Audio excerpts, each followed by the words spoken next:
வெற்றி குறி போடுறார் கமருதீன். அப்படி என்ன இன்னைய நாளில் நடந்தது அப்படிங்கிறது தான் கண்டிப்பாக இப்போ 2வது ப்ரோமோவாக ரிலீஸ் பண்ணியிருக்காங்க.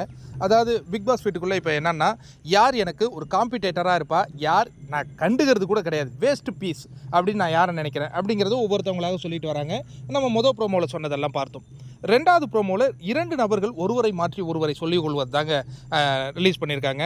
ஃபஸ்ட்டு வந்து கமருதீன் என்ன சொல்கிறாருன்னா, ப்ரௌன் ஷீட் போட்ட ஒரு நோட்டு மாதிரி கனியக்கா, அவங்கக்கிட்ட என்ன பேசினாலும் நான் என்ன சொன்னாலும் அவங்க அதை புரிஞ்சிக்கவே மாட்டாங்க.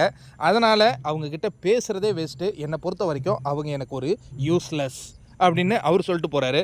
இதை உண்டிப்பாக கேட்ட கனியக்கா மீண்டும் கமருதீனுக்கு ஒரு பதில் சொல்கிறாங்க. அதாவது இந்த வீட்டின் பெண்களின் காவலர் அப்படிங்கிற மாதிரி தன்னை இவர் ப்ரொஜெக்ட் பண்ணிக்கிறார். என்னடா இது பெண்களின் காவலராக திடீர்னு கமருதீன் மாதிரி இருக்காரு.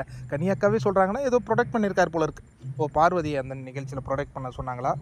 பெண்களின் காவலர், ஏன்னா எல்லா பெண்களும் இவர் மேலே வந்து அன்பாக இருக்காங்க அப்படிங்கிற மாதிரி நிறைய பேருக்கு எஃப்ஜே கூட ஒரு முறை சொல்லியிருந்தார். பெண்களின் காவல் மாதிரி இருக்கார். ஆனால் இவரை கூப்பிட்டு உட்கார வச்சு ஒரு கான்வர்சேஷன் பண்ணோம் அப்படின்னா நாம் சொல்கிற எதையும் அவர் மண்டைக்குள்ளே ஏறவே ஏறாது. அப்போ நம்ம ஒரு அரை மணி நேரம் இவர்கிட்ட டிஸ்கஸ் பண்ணியிருப்போம்.